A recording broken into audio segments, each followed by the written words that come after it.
Hello, if you're watching this, you have probably been directed to it by Brooklands Events. This is a very brief guide to what everything's called on a marquee, just to give you a head start when you arrive to work. I'm going to talk you through very quickly what things are called, and the way that they're laid out on the ground is the way that they would be laid out on a site. So we start with a base plate. This is a base plate. It goes at the bottom of a leg. Obviously a stake there as well, which eventually every base plate will have a stake. As we move up around the frame, this is a leg. Quite straightforward. Base plate, leg. You then move on up to the roof beam. Roof beams have got two different ends. The nice angled end goes always next to the leg. The other end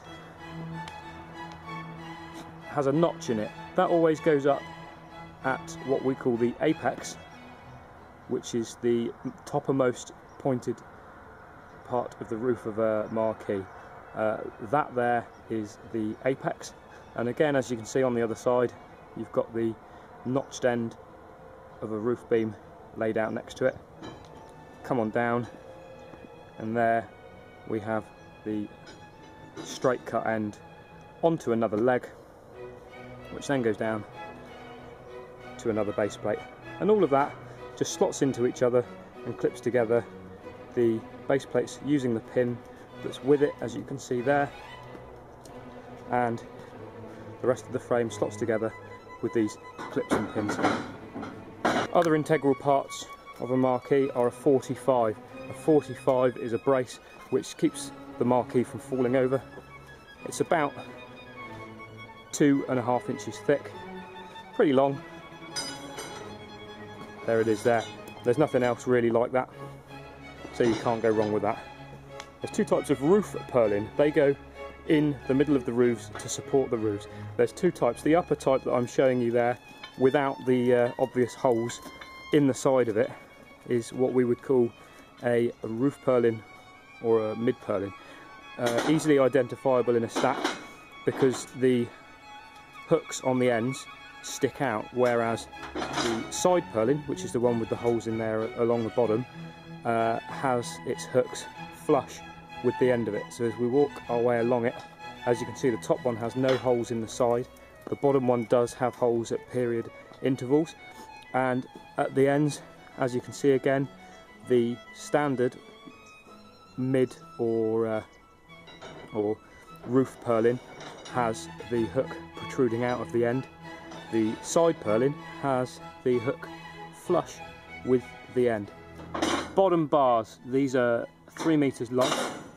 They're about 1 inch diameter, and I'm just showing you two laid next to each other here, just so you can see that that is what you would find on both ends of a bottom bar. Quite straightforward. Now we have a bottom end bar. So if you're asked for a bottom end bar, it has an L shape with a hole in it on one side. As you can see there, it's got a hole through it, and it has an elongated flattened hole in the other end. So those are the two ends of a bottom end bar. A top end bar has an L on it, which has no hole, and on the other end of the tube, it's just a plain end of a tube with a hollow in it.